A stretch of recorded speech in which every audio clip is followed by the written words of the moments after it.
these are the answers to Chapter 9, questions 28 through 37. Alright, a lot of this is kind of industrial hygiene stuff, and it comes, again, your PowerPoint's a very good source for the answers for this, and also your book. Question 28 is list and describe the 4 monitoring systems used to monitor the occupational health hazards that you listed above in question 27. Well, that's on page 266. So what are the ways to monitor things? Well, of course, you can slap on some kind of monitor to your body to monitor how much stuff you're breathing in. You can look at your environment. You can monitor it from an environmental stand in the middle of the room, for example. You can do biological monitoring, where you actually look at biological tissue. You do something to invade the body. Medical monitoring is where you do, say, a chest x-ray or something like that. Some kind of a monitoring test, but read carefully those examples, particularly in the book on that one. Okay, that's question 29 is what is toxicity, and that's directly in your PowerPoint on page 266 of your book.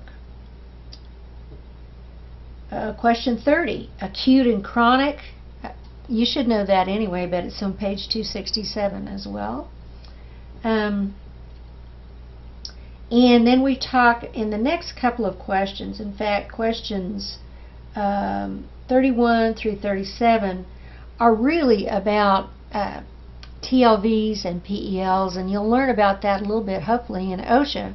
But TLVs are recommended standards, and they're put out by the American Conference of Governmental Industrial Hygienists. They're supposed to be immune to politics. In other words, they're just supposed to be scientists, and nobody's putting pressure on them to decide what is a safe level and what's not a safe level.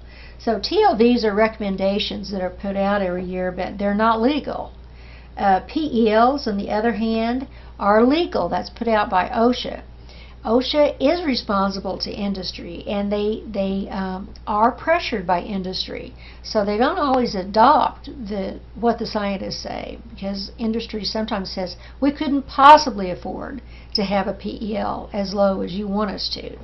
So that's kind of a problem. The 3 types of TLVs, for example, are on page 268, and threshold limit values. In other words, make sure that you know those ceiling limits, STEL, things like that. Make sure that you know those. That's question 35 on page 268. 36, what does the word skin mean? That's right there in your book as you're reading along. Page 268, 267, I don't know, but skin is kind of obvious. That means that the chemical can be absorbed by your skin. And finally, the action level, AL, and that's discussed in your book on page 269. The action level is a level at which action should be taken in the workplace to guard against the harm that a chemical might cause.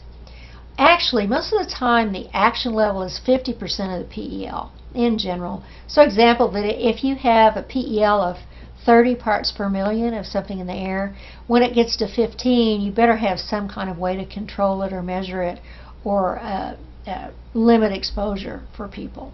So anyway, that's chapter 9. It's a very important chapter. It's long, as you can see.